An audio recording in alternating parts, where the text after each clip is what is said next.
आज हम बात करने वाले हैं अपने देश की शिक्षा प्रणाली के बारे में, जो इन परिस्थितियों में भी कुछ बदलाव नहीं लाना चाहती है, फिर चाहे उससे हमारे बच्चों पर कितना भी प्रभाव पड़े।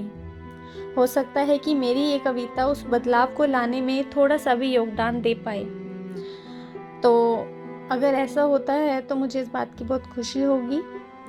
तो कुछ इस तरह से है मेरी ये कविता। वारे हमारी सरकार, जितना कर रही है हमारे बच्चों के लिए, कैसे चुका पाएंगे तेरा उपकार। पर जितना कर दिया उतना ही काफ़ी है, इस बार नहीं मानेंगे, इस बात की माफ़ी है। बर्दाश्त से बाहर है इस बात को समझना, जिनसे है देश का भविष्य उनकी ही जिंदगियों को खतरे की ताक पे क्यों रखना। इंजीनियरिंग की परीक्षाओं को कुछ समय टाल देने से कुछ नहीं बदलेगा। हमारे बच्चों का भविष्य सिर्फ इसी से नहीं सुधरेगा।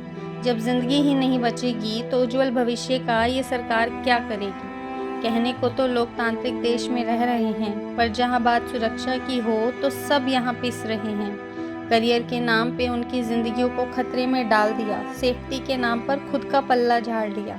तुम्हारे भविष्य की डोर जिनके हाथों में थी, उनकी ही बातों की कोई चिंता ना की। चाहे गुजरें वो मानसिक तनाव से या कर बैठे आत्महत्या इस त्रास से।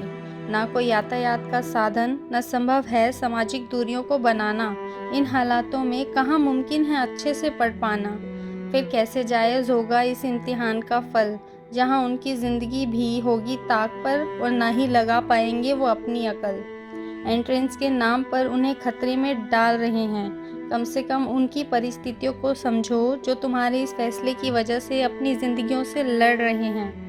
आने वाले कल में जिनके वोट के हकदार हो, उनके लिए कम से कम आज कुछ करके दिखा दो। उम्मीद है इन सबसे सरकार कुछ समझ पाए, नहीं तो माता पिता ही इस बात को दिमाग में ले आएं। इस साल नहीं, अगले साल से ही। जान है तो जहान है। बच्चा प्रतिभाशाली है तो कुछ भी करके दिखाएगा, पर अगर इस वजह से कल को कुछ भी हुआ तो कोई यहाँ उसकी जिम्मेदारी नहीं उठाएगा। समझदारी इसी में है कि फिलहाल रहो इन सब से दूर, तभी शायद अपना फैसला बदलने पर वो भी होंगे मजबूर।